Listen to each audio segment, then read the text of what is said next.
नमस्कार, सुप्रभात. मी श्वेता. तुम्ही पाहताय न्यूज 18 लोकमत. नमस्ते महाराष्ट्रामध्ये तुमचं स्वागत. सुरुवातीला एक मोठी बातमी नागपुरातून. तिथे स्टंटबाजांचा धुमाकूळ दाखवणारा आणखी एक व्हिडिओ समोर आलाय. सोशल मीडियावरती हा व्हिडिओ सध्या व्हायरल होतोय. सदर छावणी परिसरातली ही घटना आहे. दुरुस्तीसाठी आलेली कार चालवली आणि रस्त्यावर कारच्या बोनेटवरती उभं राहून अक्षरशः धुळगूस घातला एका तरुणानं. पोलिसांनी त्याच्यावरती गुन्हा दाखल केलाय आणि हा व्हिडिओ सध्या सोशल मीडियामध्ये व्हायरल होतोय. नागपुरात स्टंटबाजांनी घातलेला हा धुमाकूळ आणि त्याचा आणखी एक व्हिडिओ व्हायरल होतोय. यामध्ये एक तरुण कारच्या बोनेटवरती उभा राहून हा जो सध्या सोशल मीडियात धुमाकूळ घालतोय. नागपूरमध्ये या आधी सुद्धा बोनेटवर बसून अशी स्टंटबाजी करतानाचा व्हिडिओ व्हायरल झालेला होता आणि त्यानंतर आणखी एक जो व्हिडिओ व्हायरल झालाय त्यामध्ये गाडीच्या बोनेटवरती उभा असलेला हा तरुण आणि त्याने एक व्हिडिओ रेकॉर्ड केलाय.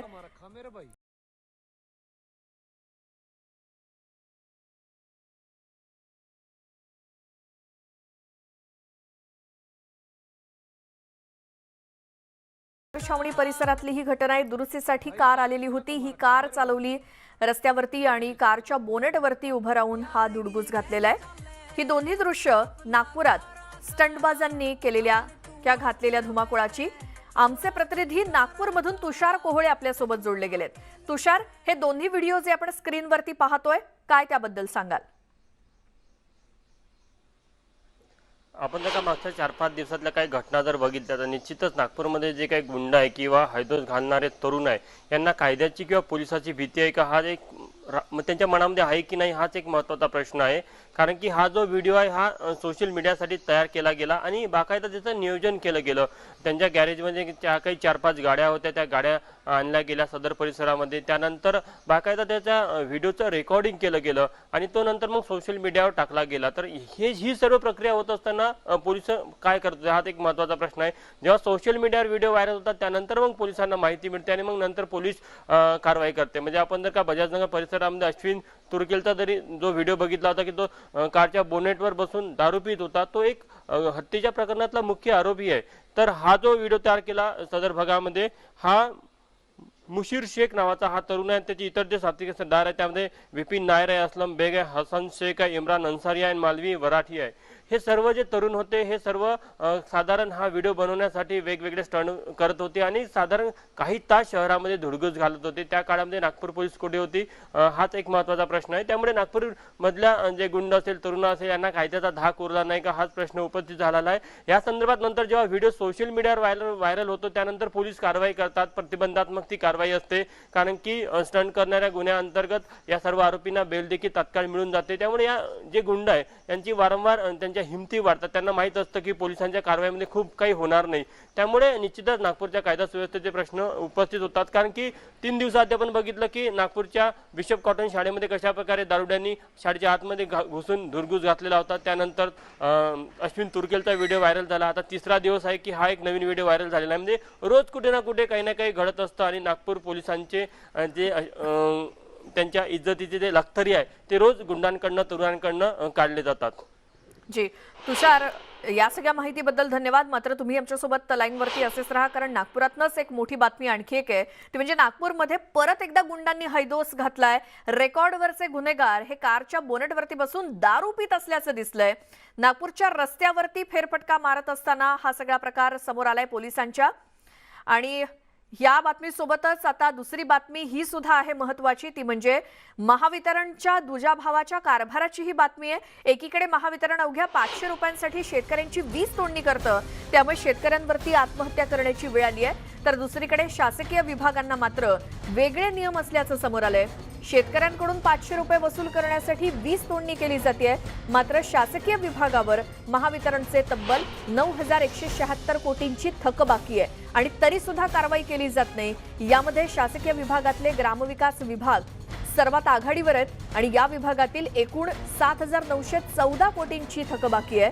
तर नगरविकास विभागात सुद्धा 1,055 कोटींची थकबाकी आहे. त्यामुळे या शासकीय विभागावरती कोट्यवधी रुपयांची थकबाकी असताना महावितरण मात्र केवळ शेतकऱ्यांवरती आणि सर्वसामान्य ग्राहकांवरती वीज तोडणीचा तगादा का लावतायत, असा सवाल उपस्थित केला जातोय. पुन्हा जाऊयात, आमचे प्रतिनिधी तुषार कोहळे आपल्यासोबत आहेतच. तुषार, इतकी मोठी थकबाकी असताना हा दुजाभाव का, हाच प्रश्न विचारला जातोय अर्थातच शेतकरी आणि सर्वसामान्यांकडून. निश्चितच जर का आपण शासकीय कार्यालयातली संपूर्ण थकबाकी जर का बघितली तर ती एकूण 9,176 कोटी आहे. मध्ये शासकीय कार्यालयामध्ये एक प्रकारे राज्य शासनाचीच ही महावितरणकडे असलेली थकबाजी, महावितरणची राज्य शासनावर असलेली ही थकबाकी आहे. त्यामुळे जर का शासकीय कार्यालयामधले जे थकबाकी जर का राज्य सरकार भरत नसेल तर मग ज्या शेतकऱ्यांना ही 500 रुपयासाठी 1000 रुपयासाठी त्यांची वीज तोडली जाते, त्यावर शेतकरी संघटनांनी प्रश्न उपस्थित केले. कारण की 9,000 कोटी ही खूप मोठी अमाऊंट आहे आणि जर का महावितरणला हे पैसे वेळेवर मिळाले तर निश्चितच महावितरण इतर ग्राहकांना त्याला दिलासा देऊ शकतो, विशेष करून शेतकऱ्यांना किंवा इतर जे ग्राहक त्यांना दिलासा द्यायचा आहे. कारण की या सर्व शासकीय कार्यालयामध्ये जे सर्वात जास्त थकीत आहे ते ग्रामविकास वर थकीत आहे. ग्रामविकास विभागाकडे जे थकीत आहे ते 7,914 कोटी आहे. आणि त्यानंतर दुसरा क्रमांक लागतो तो नगर विकास खात्याचा आहे. नगर विकास खात्यावर 1,055 कोटी थकीत आहे. आणि इतर जे वेगवेगळे विभाग आहेत त्यामध्ये मग त्यांच्यावर जी थकीत आहे ती 207 कोटीची थकीत आहे. म्हणजे एकूण जी ही सर्व थकीत आहे, जी 9,176 कोटीची थकीत आहे, ही एक प्रकारे राज्य शासनावरच थकीत आहे. आणि राज्य शासनाची ही नैतिक जबाबदारी आहे की आपलीच एक संस्था महावितरण आहे जी राज्यामध्ये विजेच्या माध्यमातून नागरिकांना सेवा पुरवते. ही सेवा पुरवत असताना त्यांच्यावर इतका 50,000 कोटीच्या वरचा थकितीचा डोंगर उभा राहिला असताना त्यामध्ये जवळपास 20% जर का शासनाचा भार असेल तर तो भार कमी करता येऊ शकतो. मात्र यासाठी जेव्हा आर्थिक संकल्प जेव्हा सादर केला जातो तेव्हा वेगवेगळ्या विभागासाठी तशा प्रकारे बजेटचं प्रावधान करावं लागतं आणि ते बजेटचं प्रावधान केलं देखील जातं. मात्र महत्त्वाचा विषय की जो बजेट महावितरणच्या थकीत बिलासाठी दिला जातो तो त्या विभागाकडनं वेगवेगळ्या कामासाठी इतर कामासाठी वापरला जातो. त्यामुळे राज्य शासनावर एवढी मोठी थकीत असताना जेव्हा शेतकऱ्यांसाठी 500 रुपयाची किंवा 1000 रुपयाचं शेतकऱ्यांचं थकीत असते, 2-3 महिन्याचं ते थकीत असते, तर त्या 2-3 महिन्याच्या थकीसाठी महावितरणचे कर्मचारी त्या शेतकऱ्यांच्या दारात पोहोचतात आणि त्यानंतर मग त्यांची वीज कापली जाते. यामध्ये आणखी एक महत्त्वाचा आणि धक्कादायक प्रकार हा आहे की यामध्ये एकूण जो वापर आहे म्हणजे 9,176 कोटीमधला जो एकूण विजेचा वापर आहे तो फक्त 5,159 कोटीचा आहे. मात्र जे व्याज आहे राज्य सरकारवर या संपूर्ण वापराचं ते 4,017 कोटी आहे. म्हणजे जवळपास 45% हे व्याजाचेच पैसे आहे. त्यामुळे किती दिवसापासून हे थकीत आहे, अनेक वर्षापासून हे थकीत आहे, हे यावरनं दिसतं. त्यामुळे निश्चितच राज्य सरकारने जर का आपल्यावर तर महावितरणचं जे थकीत आहे ते लवकरात लवकर जर का फेडलं तर निश्चितच महावितरणमधला ज्या आर्थिक संकटाचा सामना करावा लागतो तो त्यातनं बाहेर निघण्यासाठी त्यांना मदत होईल. आणि सोबतच ज्या शेतकऱ्यांना ते वारंवार वीज तोडणीचा तगादा लावतात, निदान त्यांना काही दिवस त्यांना दिलासा देखील देता येईल. बरोबर. तुषार, धन्यवाद या सगळ्या माहितीसाठी. आता पुढची बातमी आहे नांदेडमधून. तिथे ऊस उत्पादक शेतकऱ्यांवरती संकट ओढावलंय, कारण 14 ते 15 महिने होऊन सुद्धा ऊस हा शेतातच असल्यामुळे ऊस उत्पादक शेतकरी चिंतेत आलाय. ऊस तोडणीला उशीर होत असल्यामुळे आता ऊसाला तुरे फुटायला लागलेत, त्यामुळे ऊस उत्पादक शेतकऱ्यांचं मोठं नुकसान होणार असं दिसतंय. नांदेड जिल्ह्यात भाऊराव चव्हाण साखर कारखान्याचे 2 युनिट्स आहेत, त्यामुळे अर्धापूर, मुदखेड, भोकर, हदगाव या तालुक्यात मोठ्या प्रमाणात शेतकऱ्यांनी ऊस लावला आणि यंदा वेळेत गाळप सुरू झालाय. मात्र जिल्ह्यात एकूण 1,30,000 हेक्टर इतकं ऊसाचं क्षेत्र आहे. जवळपास 1.5 लाख मेट्रिक टन ऊस तसाच शेतात उभा आहे. तुरे फुटल्यानं वजनात घट होणार, शिवाय FRP सुद्धा कमी मिळणार असल्यामुळे शेतकऱ्यांवरती आता हे दुहेरी संकट उभं ठाकलंय. यावर्षी पाऊस चांगला झाल्यामुळे उत्पादन वाढलं आणि त्यामुळे तोडणीला उशीर होत असल्यामुळे कारखान्यांकडून तसं सांगण्यात आलंय, पण संपूर्ण ऊस तोडणी होईपर्यंत कारखाने बंद करू नयेत अशी मागणी शेतकऱ्यांनी केली आहे.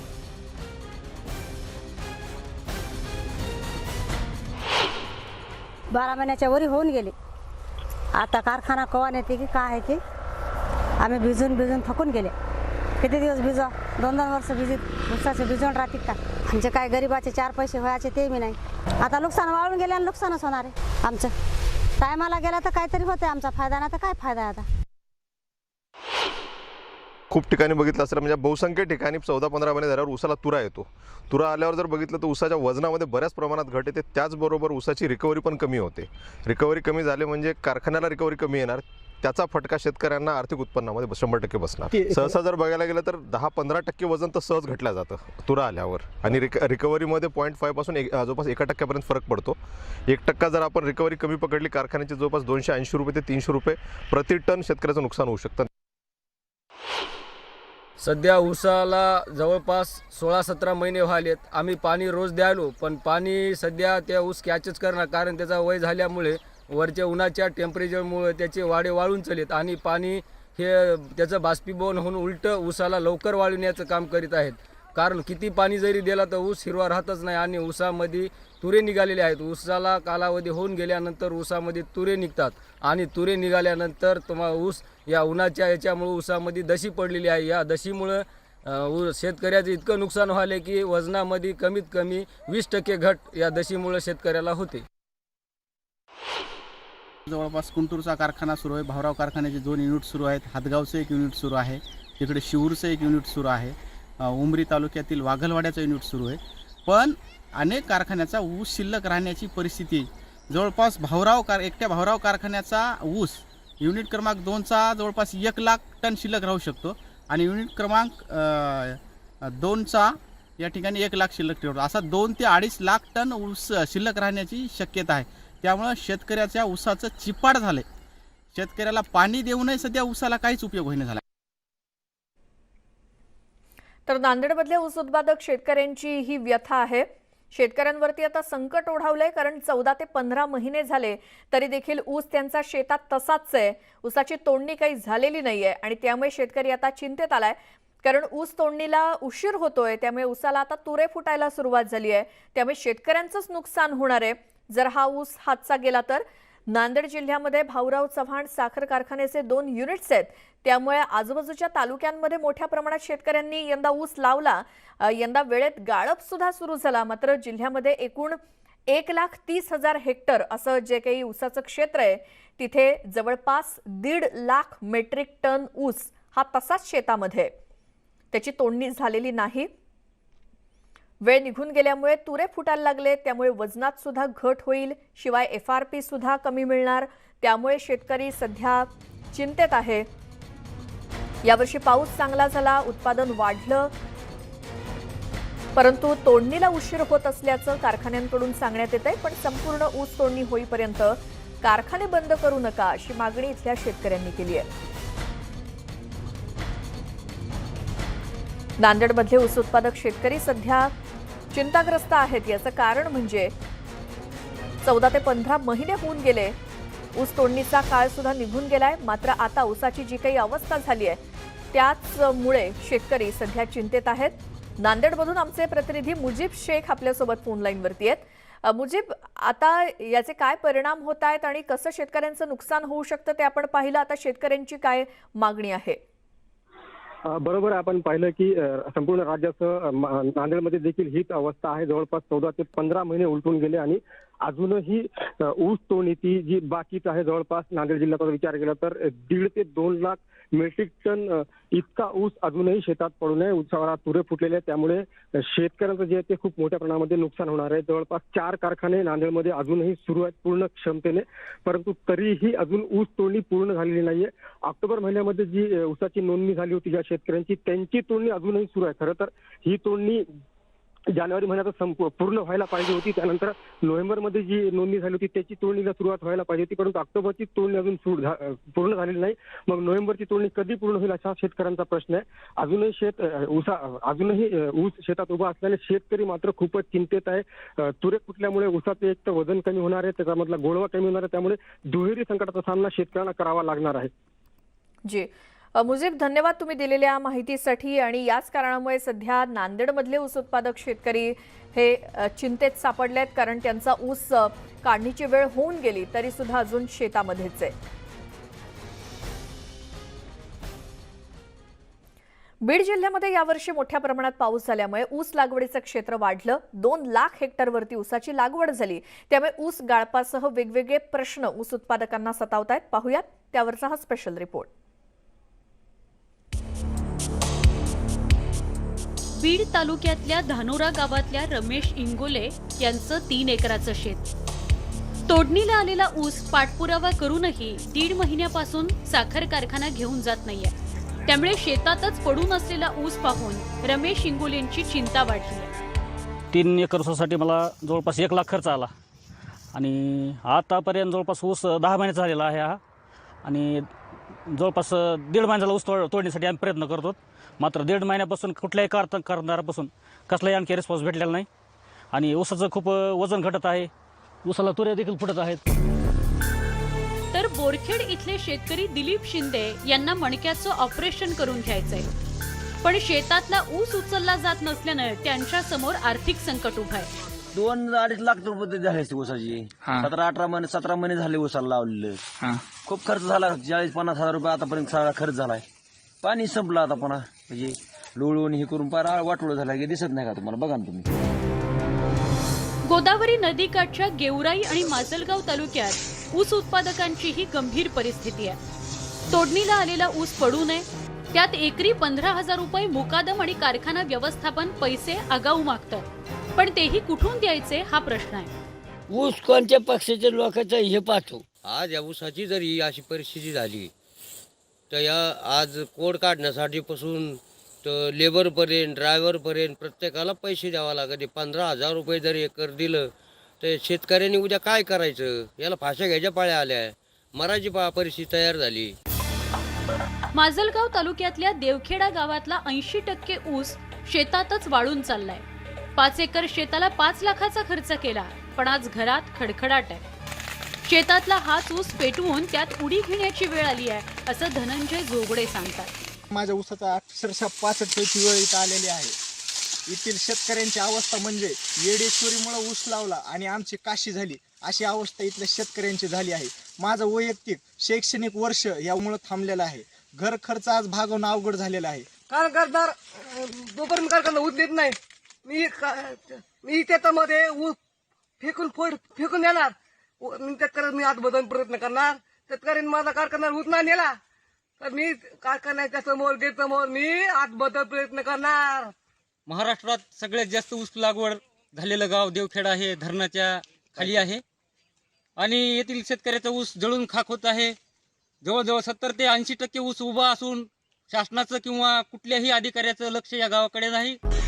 ऊस शेतात उभा असलेल्या शेतकऱ्याला मदतीची मागणी शेतकरी नेते भाई गुंड यांनी केली आहे. तर कारखानदार आणि प्रशासन शेतकऱ्याची लूट करत आहे. ऊस गाळपात पक्षीय राजकारण सुरू आहे असा आरोप स्वाभिमानी शेतकरी संघटनेच्या नेत्या पूजा मोरे यांनी केलाय.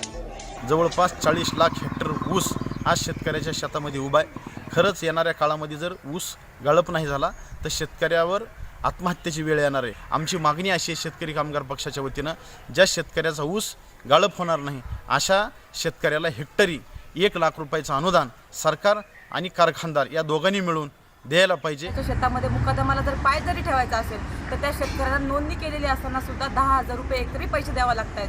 त्याचबरोबर वाहनधारकांना सुद्धा एका खेपेला 1,000 रुपये द्यावा लागत आहेत. बिलाचं तर दूरच, परंतु नुसता ऊस आपला शेतकऱ्याचा गाळपासाठी जावा म्हणून कारखानदार आणि प्रशासन मोठ्या प्रमाणामध्ये लूट करताना, मुकादम मोठ्या प्रमाणामध्ये शेतकऱ्यांची लूट करताना दिसत आहे. बीडमध्ये तोडणीला आलेला ऊस बहुतांश शेतकऱ्यांच्या शेतात पडू नये. टाकलेला पैसाही अडकलाय, हातात पैसा शिल्लक नाहीये. त्यात सावकारी कर्ज, बँकेचं कर्ज, मुलीचं लग्न, मुलांचं शिक्षण असे गंभीर प्रश्न आवासून उभे आहेत. आता मायबाप सरकारच ऊस उत्पादकाला यातून वाचवू शकेल. सुरेश जाधवसह bureau report, news 18 Lokmat, Beed. याच संदर्भात आपण बोलणार आहोत. शेतकरी नेते सदाभाऊ खोत आपल्यासोबत सध्या जोडले गेलेत. सदाभाऊ खोत, स्वागत तुमचं न्यूज 18 लोकमत मध्ये. मराठवाड्यामध्ये अतिरिक्त ऊसाचा प्रश्न आणि त्यामुळे शेतकऱ्यांची वाढलेली चिंता, काय म्हणाल यावरती? एक तर विजेचा लपंडाव मोठ्या प्रमाणामध्ये या राज्यामध्ये सुरू आहे. दुसऱ्या बाजूला प्रचंड प्रमाणामध्ये उष्णता वाढत आहे आणि तोडणी मजूर आता आपापल्या गावाकडे परतायला लागले. एक तर उन्हाचा कडाका वाढला तर तोडणी मजूर फडामध्ये तोडणी करू शकत नाहीत, कारण उसाच्या पाचट पासून जे पानं असतात त्यानं जर त्यांच्या शरीराला कापलं गेलं तर रक्तस्राव मोठ्या प्रमाणामध्ये होतो आणि या उन्हामध्ये रक्तस्राव सुरू झाला की अंगाची दाह वाढत असते आणि त्यामुळे मजुरांचाही मोठ्या प्रमाणामध्ये प्रॉब्लेम आता ऊस तोडणीमध्ये बाबत झालेला आहे. आणि सरकार तर एका बाजूला कपलका सारखं बनत आहे की आम्ही जून पर्यंत कारखाने चालवणार आहोत. एक तर रिकव्हरी मिळणार नाही, पाणी ऊसाला नाही, त्यामुळे नुसताच पोकळ ऊस जर आपण गाळायला लागलो तर त्यातून जेवढा काही आपल्याला साखरेचा उतारा मिळाला पाहिजे तोही मिळू शकत नाही. आणि म्हणून मला वाटतं की आम्ही सभागृहामध्ये सुद्धा मागणी केलेली होती की हेक्टरी किमान 50,000 रुपये आता तातडीनं शेतकऱ्याला तुम्ही मदत जाहीर करा आणि त्यांचं पीक कर्ज चालू माफ करा. परंतु याकडे मात्र सरकार विचार करायला तयार नाही. एका बाजूला लोक स्वतःचा ऊस पेटवून द्यायला लागले, लोक हंबरडा फोडत आहेत, कारखानदारांच्या जाऊन पायावर लोटांगण घालत आहेत. पण याची लाच सुद्धा या सरकारला याला तयार नाही. रोज वेगळे विषय काढतात, पण जनतेच्या विषयावरती मात्र हे सगळे मुके बहिरे आणि आंधळे झालेले आहेत. आणि मला वाटतं की लवकर निर्णय नाही घेतला तर मराठवाड्यामध्ये एक आत्महत्याचं मोठं सत्र या निमित्तानं आपल्याला पाहायला मिळेल. त्या मायबाप सरकारनं तातडीनं शेतकऱ्यांना मदत आणि त्यांचं चालू पीक कर्ज माफ याची घोषणा करावी अशी मागणी मी आपल्या माध्यमातून सरकारकडे करत आहे. जी सदाभाऊ, खूप खूप धन्यवाद. तुम्ही न्यूज 18 लोकमतशी बोललात या मुद्द्यावर.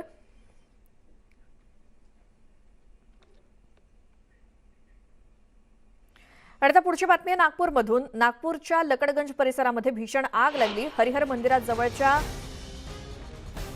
आरामशीनला ही आग लागली आणि अग्निशमन दलाकडून आगीवरती नियंत्रण मिळवण्याचे प्रयत्न सध्या सुरू आहेत. नागपुरात लागलेली ही मोठी आग, सकाळच्या वेळची ही दृश्य आहेत आणि आगीचं प्रमाण इतक्या मोठ्या प्रमाणात आहे आणि मोठ्या स्वरूपात ही आग लागलेली आहे. त्यामुळे अग्निशमन दलाचे जवान तिथे तातडीनं पोहोचले आहेतच. आगीवरती नियंत्रण मिळवण्याचं काम सुरू आहे. त्याचीच ही एक्सक्लुझिव्ह दृश्य आहेत न्यूज 18 लोकमतवरती. नागपूरच्या लकडगंज हा परिसर आहे आणि तिथे नेमक्या कोणत्या या खोपट्यांना आग लागली आपण माहिती घेऊयात. आमचे प्रतिनिधी तुषार कोहळे आपल्यासोबत आहेत. तुषार, हा कुठला भाग आहे, नेमकी आग कशाला लागली आहे?